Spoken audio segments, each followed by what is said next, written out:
সংসার ভালোবাসার জায়গা নয় মা। সংসার সংযুক্ত সার। আমরা সংকে সার করে বসেছি আর ভগবানকেও সার ভেবে বসেছি বলে আমাদের এত দুঃখ জ্বালা যন্ত্রণা ব্যথা বেদনা। আর এই হরিনাম কি করতে পারে?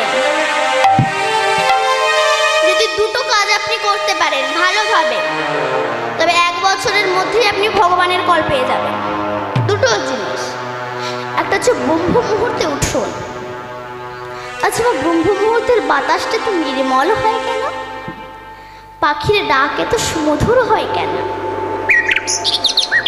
নদীর ওই বয়ে যাওয়া কুলো কুলো শব্দে তো এত হৃদয় ছোঁয়া হয় কেন? কেন হয়? বলছে ভোরের বেলা নারদ ব্রহ্মা সমস্ত ঋষিরা বিচরণ করে বলে তাদের অঙ্গের আভাসে এত নির্মল হয়। আচ্ছা মা, সকাল ভোরবেলা ভোর 3টের আবহাওয়া আর বেলা 9টার আবহাওয়া এক হবে না? একটু ভোরবেলা উঠুন। স্বামীজি টেলিফোনে গিয়ে সেখান থেকে শুধু ফোন করছে আর ওদিক থেকে গিয়ে বলছে শুধু বিজি বিজি বিজি বলেই যাচ্ছে। তা ওখানকার যিনি মালিক তিনি বলছে যদি এত ব্যস্ত হও, ফোন করার জন্য এত যদি দরকার হয়, ভোর 3টে-4টের সময় এসো। যেই না ভোর 3টের সময় এসেছে, ফোন করেছে, ওদিক থেকে হ্যালো করে ধরেছে। স্বামীজি একটা প্রবচনে বলেছিল ঠিক তেমনি ভগবানের সঙ্গেও যদি লাইন যোগাযোগ করতে হয় ভোরবেলা করো, ওই সময় লাইন ক্লিয়ার, ওই সময় তুমি ভগবান ভজন করো। আগেকার মায়েরা আগেকার দিনে একটু দেরি করে উঠলে লোকে ধিক্কার দিত, আর এখন যদি 7টার সময় ওঠে মানুষ বলে এত তাড়াতাড়ি উঠেছো কেন, কোনো কি কাজ আছে? ঠান্ডা লেগে যাবে না? ঠান্ডা লেগে যাবে। যুগ কোথায় চলে গিয়েছে দেখুন। এখন উঠেছে কেন, কোনো কি কাজ আছে? এই ভোরবেলাটা আমার উঠুন আর একটু প্রণাম করবেন। এই ভোরবেলায় এই প্রণামটা করবেন। এই প্রণামটা করলে কি হয়? এই হরিনামের মাহাত্ম্য কি? একজন ভগবান শিবের অর্চনা করেছে, ভগবান শিব এসেছে। বলো কি চাবৎস? বললেন আমার তো কোনো ছেলে নেই, আমাকে একটা ছেলে সন্তান দাও। শিব বলল ঠিক আছে আমি তোকে দিতে পারি, তবে তার পরমায়ু 5 বছর নিবি। বলে আগে তো কলঙ্কটা ঘুচাই, তারপরে দেখছি। সন্তানটার জন্ম হয়েছে, দেখতে দেখতে 4 বছর কেটে গেছে, আর 1 বছর আছে। সাধুর কাছে গিয়ে বলছে সাধু এ তো পরমায়ু 5 বছর আর 1 বছর বাকি আছে, কি করব? বললেন কাশীর গঙ্গার তীরে ওকে একটা কুঠির বেঁধে দাও, ওখানে যত বৈষ্ণব আসবে তাদের চরণে যেন প্রণাম করে। যে যায় বাচ্চা ছেলেটা ষষ্ঠাঙ্গে প্রণাম করে। একদিন সপ্ত ঋষি এসেছেন। সপ্ত ঋষি যেই না এসেছে বাচ্চা ছেলেটা প্রণাম করেছে, তখন আর 3 দিন কিন্তু বাকি আছে মৃত্যু। তখন সে সাধুরা বলছে চিরঞ্জীবী ভব। তখন তার বাবা বলছে কি করলেন আপনি? ওর পরমায়ু মাত্র 5 বছর আর 3 দিন আছে, আপনি বললেন চিরঞ্জীবী ভব। এইবার কি করি? গিয়েছে ব্রহ্মার কাছে, ছেলেটাকে শিখিয়ে দিয়েছেন আমরা প্রথমে থাকবো, তুই পেছনে থাকবি, আমরা যখন প্রণাম করবি তুইও প্রণাম করবি। সপ্তঋষি প্রণাম করেছে, পেছনে বাচ্চা ছেলেটাও প্রণাম করেছে। ব্রহ্মা বলছে চিরঞ্জীবী ভব। তখন সপ্তঋষি বলছে যে হে ব্রহ্মা, কাল আমরা বিপদে পড়েছি, এখন আপনি বিপদে পড়েছেন। ওর পরমায়ু 5 বছর, হাত 2 দিন বাকি আছে, তুমি বলে চিরঞ্জীবী ভব। বলে কে ওকে 5 বছর পরমায়ু দিয়েছে? বলে ভগবান শিব। শিবের কাছে গিয়েছে প্রথমে ব্রহ্মা, তারপর সপ্তঋষি, তারপর ছেলেটা। ব্রহ্মা প্রণাম করেছে, সপ্তঋষি প্রণাম করেছে, বাচ্চা ছেলেটা প্রণাম করেছে। শিব বলছে চিরঞ্জীবী ভব। এ কি করলেন শিব ঠাকুর? আপনি তো ওকে আশীর্বাদ করেছেন, বর দিয়েছেন, ওর পরমায়ু 5 বছর আর 1 দিন, আজকেই ওর মৃত্যু, আর আপনি বললেন চিরঞ্জীবী ভব। যমরাজের ক্ষমতা নেই শিবের সামনে আসার। যমরাজ পেছন থেকে বলছে প্রভু ওর তো পরমায়ু 5 বছর, এবার ছেড়ে দিন।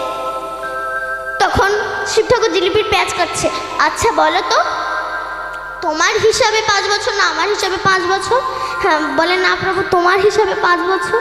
তবে শুনে যাও, এই যে সত্য ত্রেতা দাপর কলি, এই 4টে যুগ তো, এই 4টে যুগ মিলে হয় এক দিব্য যুগ। এরকম 71 দিব্য যুগে হয় এক মন্বন্তর, আর 14 মন্বন্তরে হয় এক কল্প। এই হিসাবে ব্রহ্মা 10 বার মরবে, 10 বার জন্মাবে, তাতে ভগবান শিবের হবে একদিন। এই হিসাবে ওর পরমায়ু 5 বছর। দেখেছেন প্রণামের কি মহিমা? এই প্রণাম করলে কি হয়? আগামীকাল বাবা কুরুক্ষেত্রের মাঠে যুদ্ধ, যার নাম দেওয়া হলো কুরুক্ষেত্রের যুদ্ধ। আর যারা না ভক্তি রাজ্যে বাস করে তার নাম দেওয়া হলো ধর্মযুদ্ধ। তো আগামীকাল কুরুক্ষেত্রের মাঠে যুদ্ধ, আর তার ঠিক আগের দিন সন্ধ্যাবেলা ধর্মরাজ যুধিষ্ঠির গিয়েছে বড় মার কাছে। মায়েরা, ধর্মরাজ যুধিষ্ঠির বড় মাকে বলুন? শতপুত্রের জননী গান্ধারী। গান্ধারী সবে মাত্র তুলসী তলায় প্রদীপটি জ্বালিয়ে যেই না ঘরের ভেতরে প্রবেশ করতে যাবে, ধর্মরাজ যুধিষ্ঠির এসে দাঁড়ালেন তুলসী তলায়। ডাক দিলেন, বড় মা, ও বড় মা। গান্ধারী বলল, তুই কে বাবা? আমি বড় মা বলে ডাকছিস? বড় মা, আমি তোমার যুধিষ্ঠির। যুধিষ্ঠির তখন ব্যঙ্গ করে বলছে, ও যুধিষ্ঠির, আমি মনে করলাম অন্য কেউ হবে। তা বাবা, কালকে যুদ্ধ, আর তুই আজকে আমার এখানে এসেছিস কেন? বলবো বড় মা, বলবো। তোকে আর বলতে হবে না, আমি বুঝে গেছি তুই কেন এসেছিস। তোদের দলে ওই যে কৃষ্ণ আছে না, চতুরের শিরোমণি, সে তোকে ছলনা করে পাঠিয়েছে রাজ সিংহাসনে রাজ ঐশ্বর্য ভিক্ষা চাইতে। তুলসী তলায় দাঁড়িয়ে ধর্মরাজ যুধিষ্ঠির বলে, কি বললে বড় মা? রাজ সিংহাসন? যাদের হৃদয় সিংহাসনে, যাদের মনের সিংহাসনে সর্বদা গিরি গোপীনাথের বাস, তারাই তুচ্ছ সিংহাসন নিয়ে কি করবে বড় মা? আর রাজ ঐশ্বর্যের কথা বলছো? তবে শোনো বড় মা, যে ঐশ্বর্য পেলে আমার গিরি গোপীনাথকে ভুলে যাওয়া যায়, ওই ঐশ্বর্য আমি চাইতে আসি। তবে কি জন্য এসেছিস? বলবো বড় মা, বলবো। আগে তুমি তুলসী তলায় এসো। যেই না গান্ধারী তুলসী তলায় এসেছে, দেরি না করে প্রণাম করেছে। যদি পেতে চাও কিছু, আগে হও নিয়েছো বড় মা। কাল তোমাদের সঙ্গে আমাদের যুদ্ধ হবে, কৌরব আর পাণ্ডব। কোন দল জিতবে কোন দল হারবে কেউ বলতে পারে না। তাই বড় মা, একটা আশীর্বাদ চাইতে এসেছি। যুদ্ধ করতে করতে তোমার এই যুধিষ্ঠির যদি কোনোদিন মারা যায়, রাধে, আবারও যদি কোনোদিনও মনুষ্য কুলে জন্মগ্রহণ করে, তবে যেন ভগবানের চরণের দাস হতে পারে। হরি বল, হরি বল, হরি বল। কথাটা বলতে চাইছিল না বাবা গান্ধারী, কিন্তু মুখ ফসকে বেরিয়ে গেল। যা বাবা যুধিষ্ঠির, আশীর্বাদ যখন চাইতেই এলে, প্রণাম করে করলাম তোরে আশীর্বাদ। ধর্মের হবে জয়, আর অধর্মের হবে নিশ্চিত পরাজয়। পেছন থেকে কৃষ্ণ বলল, দেখলেই তো দাদা ধর্মরাজ যুধিষ্ঠির, এখনো কুরুক্ষেত্রের মাঠে যুদ্ধটা শুরু হলো না, এমন শ্রদ্ধা ভক্তি দেখিয়েছ, পরীক্ষার আগেই রেজাল্ট আউট হয়ে গিয়েছে। আমরা কিন্তু বাবা এই প্রণামটা করতে ভুলে গিয়েছি। প্রণামটা কারা শেখাবে? মায়েরা শেখাবে। কোনো মাকে বলে যা ঠাকুর ঘরে গিয়ে প্রণাম করে আয়। আমরা তো বিগ্রহকে শুধু বিগ্রহ ভাবি, মনে মনে ভাবি ওটা ভগবান নয়। ওই বিগ্রহের ভিতরেই ভগবান আছে। দেখতে পাবে কখন না, দেশালার কাঠি বাক্সের মধ্যে ঢুকে যদি পকেটের ভিতর গুজে রাখো, আগুন জ্বলবে না। একটা কাঠি নিয়ে যখন এই বাক্সের সঙ্গে ঘষবে, তখন আগুন জ্বলবে। যে বলবে ওই কাঠির ভিতরে বারুদ নেই, সে বোকা। ঠিক তেমনি ভক্তের ওই ভক্তিরূপী কাঠি দিয়ে, বারুদ দিয়ে, বদনরূপী বাক্স দিয়ে যখন ভগবানের সঙ্গে ঘষাঘষি করবে, দেখবেন ওই বিগ্রহের ভিতরে এই ভগবান আছে। কিন্তু আমরা মানতে চাই না।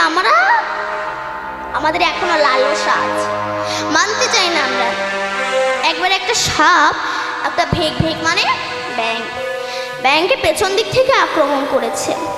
তো সাপটা ব্যাংকে প্রায় গিলে নিয়েছে, শুধু মুখটুকু বাকি আছে। তো তখন ব্যাঙটার সামনে একটা পোকা দেখতে পেয়ে তার লম্বা জিহ্বা বার করে ওই পোকাটাকে ধরে খাচ্ছে।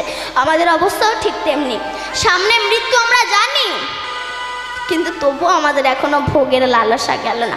এই সংসারকে আমরা অত্যন্ত ভালোবাসি, সংসার ছাড়া আমরা যেন কিছুই জানি না, এমনই যেন একটা আমাদের হয়ে গিয়েছে। দেখবেন মাছ যখন আটল পেতে রাখে না মা, আটল মাছ ধরার জন্য আটল, মাছ যখন ওই আটলের ভিতরে ঢোকে, ল্যাজ নাড়াতে নাড়াতে ঢোকে, ও জানে না আমি কোথায় যাচ্ছি, আমার পরিণতি কি হবে, তোমার ছাল ছাড়িয়ে ভেজে খাবে। সংসারটা ঠিক এমনই। তো যাই করুন, ভক্তির সাথে ভগবানকে ভালোবাসুন। যত নাম শোনেন, দেন, করেন, কোনো কিছু লাভ হবে না যদি ভক্তি পথের পথিক না হতে পারো। ভজনকে আঁকড়ে ধরো। এই ভক্তিটা কেমন হওয়া উচিত না, পঞ্চ পাণ্ডবের মা কুন্তি, যুধিষ্ঠির, ভীম, অর্জুন, নকুল, সহদেব, এই পঞ্চ পাণ্ডব। প্রতিদিন কুন্তি আগে বড় ছেলে যুধিষ্ঠিরকে খেতে দেয়, আজও দিয়েছে। যুধিষ্ঠির বলল, মা আমার ভীম ভাই না বড্ড খিদের পেয়েছে, ওকে তুমি আগে খেতে দাও।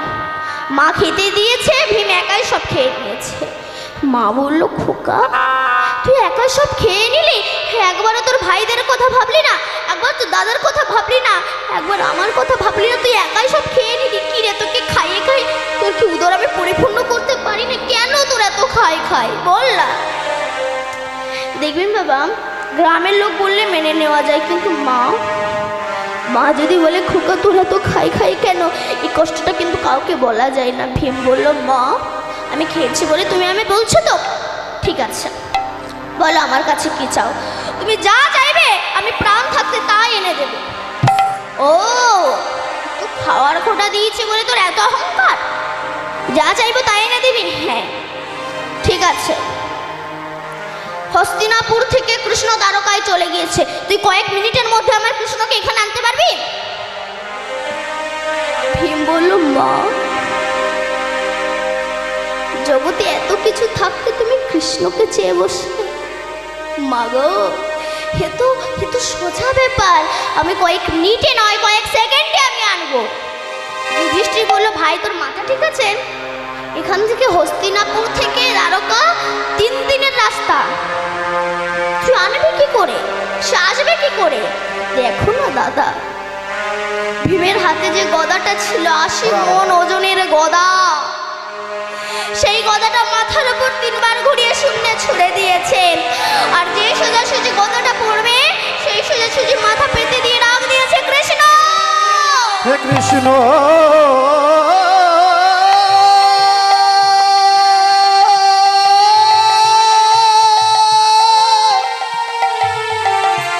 করুণা সিন্ধু দীনবন্ধু জগত পথে, গোপেশ গোপিকা কান্ত রাধাকান্ত নমস্তুতে।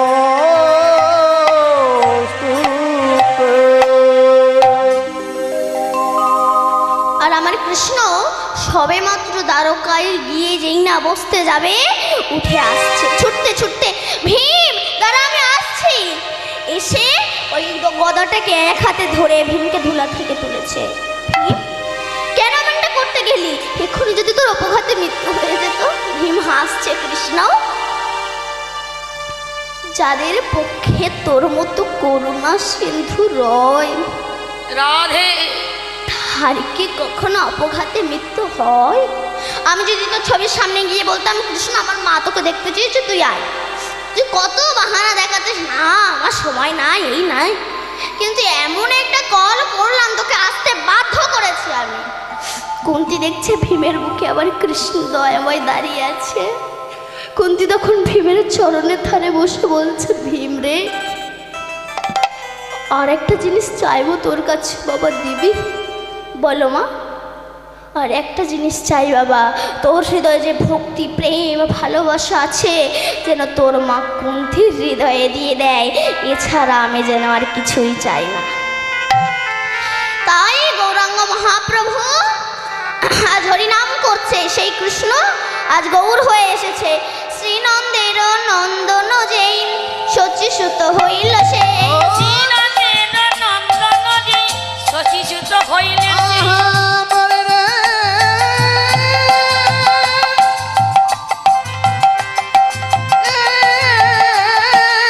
শ্রীনন্দের নন্দন যে শচীসুত হইল সে। শ্রীনন্দের নন্দন যেই শচীসুত হইল সে। আয় শ্রীনন্দের নন্দন যেই শচীসুত হইলেন সেই। বলরাম হইল পিতা। আমার বলরাম হইল পিতা। মহিন যত ছিল হরিনামে উদ্ধারিল। দিনহীন যত ছিল হরিনামে উদ্ধারিল। দিনহীন যত ছিল হরিনামে উদ্ধারিল। হরি রে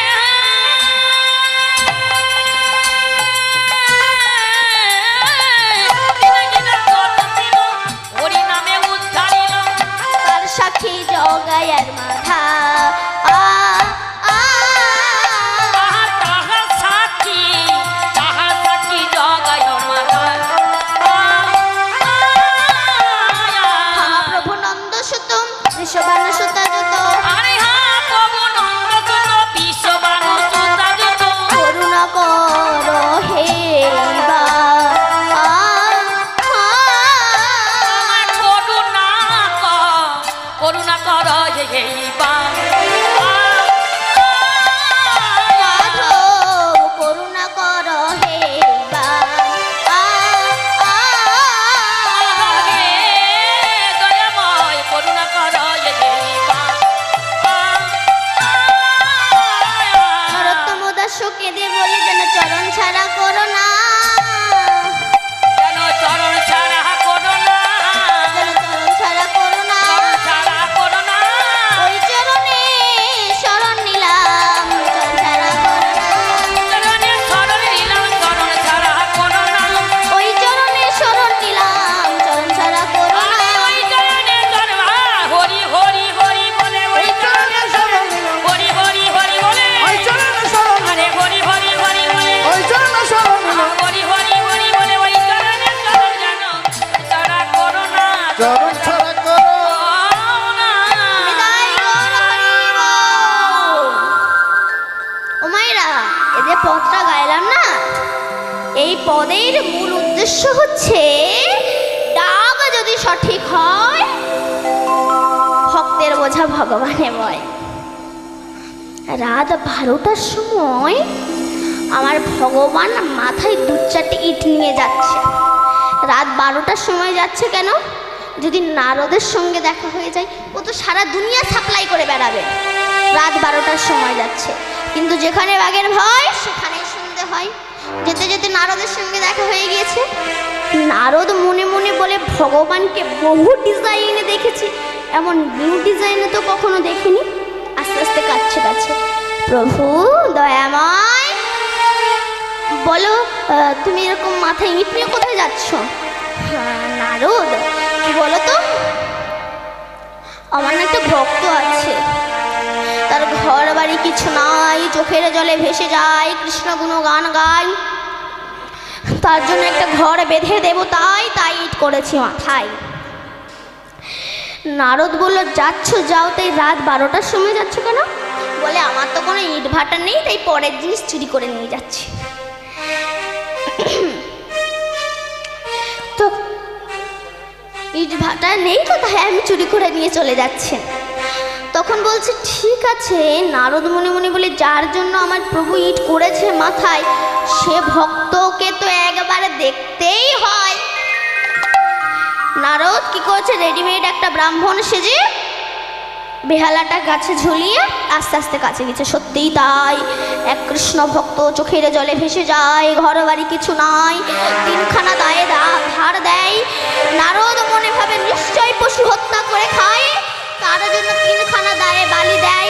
তার জন্য আমার প্রভু কেন করেছে ইট মাথায়, এ তো আমার দেখতেই হয়। আস্তে আস্তে কাছে গেছে।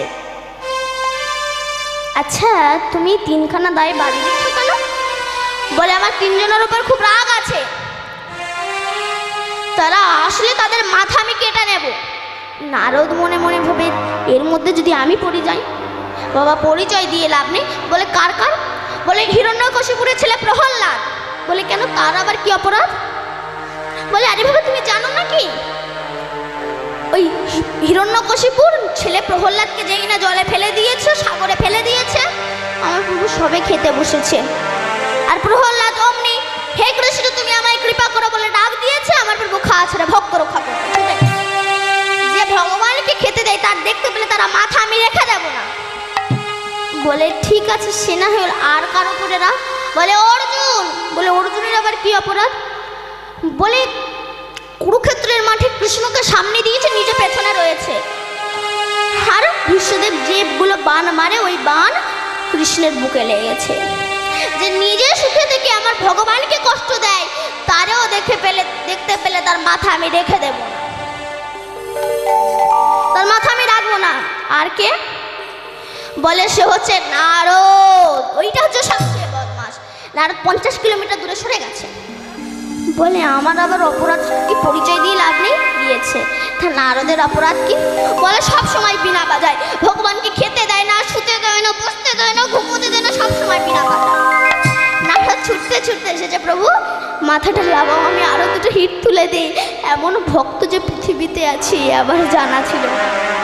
তাই অরুণ অবরুণ আখি চারি পানে চাই, অরুণ বরণ আখি চারি পানে চাই, অরুণ অবরুণ আখি চারি পানে চাই, অরুণ বরণ আখি চারি পানে চাই, পূরব পরাণ বনে আরে পূরব পরাণ বনে নরহরি রায়। জয়নিতাই জয় রাধেশ্যাম, হরে কৃষ্ণ। এতক্ষণ আমরা নবদ্বীপে ছিলাম, এবার বৃন্দাবন ধামে প্রবেশ করব। সবাই মিলে বলুন সচিনন্দন গৌর হরি কি জয় নবদ্বীপ ধাম কি জয় ভক্তবৃন্দ কি জয় কমিটি বৃন্দ কি জয়। হৃদয় গৌর সুধনাথ প্রেমানন্দে হরি হরি বল। আমরা একটি ভজনের দ্বারা বৃন্দাবনে প্রবেশ করব।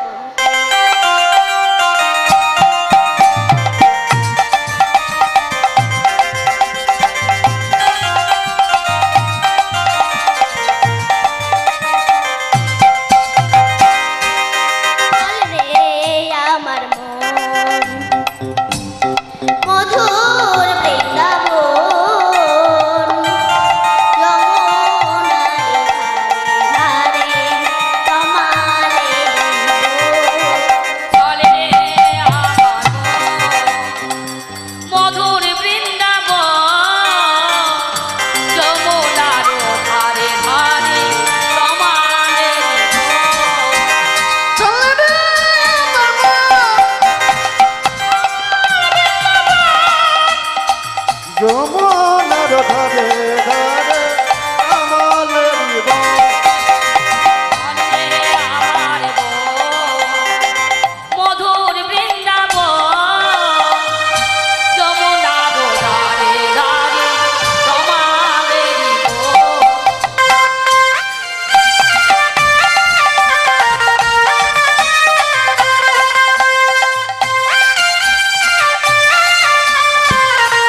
খায়া